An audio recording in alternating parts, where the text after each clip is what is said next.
संघर्ष ही तो जीवन है, परंतु हम समझते हैं कि अगर हमारे पास अत्यधिक धन होगा, महल होगा, गाड़ी होगी, नौकर चाकर होंगे, तो ही हम खुशियां प्राप्त कर सकते हैं। अन्यथा हमारा जीवन नरक के भांति है। परंतु इसमें कोई भी सच्चाई नहीं है। संघर्ष भगवान श्री कृष्ण के जीवन में था, जीसस के जीवन में था, राम भगवान के जीवन में था, पांडवों के जीवन में भी संघर्ष था, परंतु वह रोए नहीं। संघर्ष करना ही हमारा जीवन है। अगर हम अपने हाथ पैर को हिलाएंगे नहीं तो वह भी एक दिन जाम हो जाते हैं।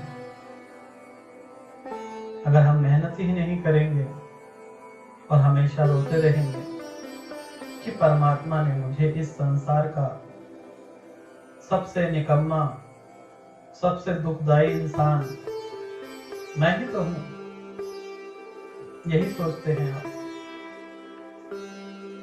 कि परमात्मा ने मुझे खुशियां नहीं दी, जीवन में मुझे दुख ही दुख है। खुशियां मेरे पड़ोसी को दी है, उसके घर में गाड़ी है, सब कुछ है। परंतु कभी हमने यह सोचा कि हमारी नौकरी एक बराबर है, एक ही पद पर विराजमान है, वह अलग डिपार्टमेंट में, मैं अलग डिपार्टमेंट में, एक ही सैलरी है दोनों की, परंतु उसके पास गाड़ी है और मेरे पास नहीं। सबसे बड़ा दुख हो गया आपको। परंतु यह कभी आपने सोचा कि उसने लोन पर ली है, गिफ्ट में आई है, उधार ली है, परंतु दुख का कारण आपका है कि आपने तरक्की नहीं की। सबसे ज्यादा दुख आपको यही खाया जा रहा है कि पड़ोसी ने गाड़ी ले ली, रिश्तेदार ने गाड़ी ले ली, नया मकान ले लिया, नया घर ले लिया, उनके बच्चे विदेश में पढ़ने चले गए। परंतु जो परमात्मा करते हैं वह अच्छे के लिए करते हैं। जिस प्रकार से हम जलन ईर्ष्या रखते हैं, अगर इसमें थोड़ा सा भी बदलाव कर दें तो यह जीवन हमारा स्वर्ग से हो जाएगा। करना कुछ नहीं है। अगर किसी रिश्तेदार या मित्र के यहाँ गाड़ी आ जाए तो दुख जताने की बजाय उसके पास जाइए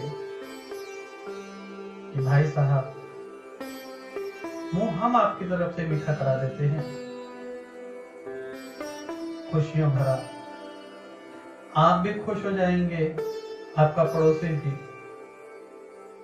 मंदिर में मत्था टेकें कि हे परमात्मा, कल को न जाने अगर घर में कोई दुख सुख होता है, एम्बुलेंस आने में देर हो जाती है या किसी प्रोग्राम में जाना हो, तो हमारे पड़ोसी की गाड़ी तो है,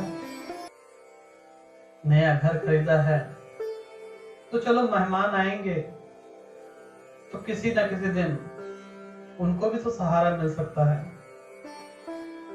यह सोचकर परमात्मा के आगे मत्था टेकेंगे, परमात्मा का शुक्राना अदा करेंगे, तो आपका जीवन भी एक स्वर्ग से कम नहीं होगा।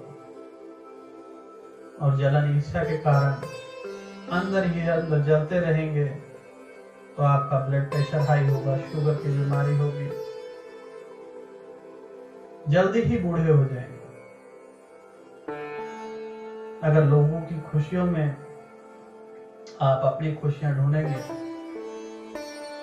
तो आप भी खुश रहेंगे, पड़ोसी भी खुश रहेंगे, रिश्तेदार भी खुश रहेंगे। अन्यथा कमियां गिनाने के लिए यह जीवन क्या 100 जीवन भी कम पड़ जाएंगे। जो कुछ है परमात्मा देते हैं, वह भाग्य से देते हैं, मेहनत से देते हैं। एक घर में अगर 3 बच्चे हैं तो तीनों एक जैसे नहीं होते। आपने देखा होगा अक्सर कि पिता ने धन तो तीनों में एक बराबर बांटा था, परंतु एक का धन खत्म हो जाता है, एक का आधा बचता है और एक डबल कर ले जाता है। ऐसा क्यों? कि जो मेहनत करेगा वही बढ़ेगा, और जो किस्मत के सहारे बैठा रहेगा उसका तो बेड़ा गर्क होना ही होना। किस्मत के सहारे ना बैठे, हो सकता है किस्मत आपके सहारे बैठी हो। आप कहते हैं कि किस्मत में होगा तो मिलेगा, परंतु किस्मत कहती है आप थोड़ा सा मेहनत तो करिए। हाथ पैर हिलाएंगे नहीं, किस्मत का दोष देते रहेंगे, परंतु यह तो सत्य है, जो आपके भाग्य में है वह आपको मिलकर रहेगा।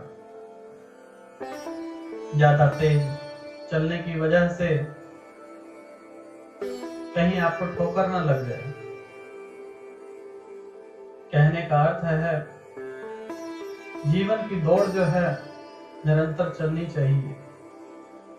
कभी थोड़ा ब्रेक लग जाता है तो इसका मतलब ये नहीं है कि यही अंत है। जब गाड़ी में ब्रेक लगता है उसके बाद भी गाड़ी चालू हो जाती है। इंसान के पास धन आता है, कुछ टाइम के लिए रुक गया तो परेशान मत होइए, परमात्मा ने उससे बड़ा सोच रखा होगा। परमात्मा का शुक्राना अदा कीजिए और जीवन अपना बेहतरीन कर लीजिए। क्या रोते रहोगे? क्या लाए थे क्या ले जाओगे? संपूर्ण जीवन रोते रोते गुजर जाएगा। संघर्ष ही तो जीवन है। सीखना है तो भगवान श्री कृष्ण से सीखिए कि जन्म लिया तो कारागार में, बाहर निकले तो बरसात में, और पले तो दूसरी माँ के पास। अपनी माँ होने के बावजूद भी माता पिता दूसरे थे। जन्म के माता पिता कोई और, कर्म के और।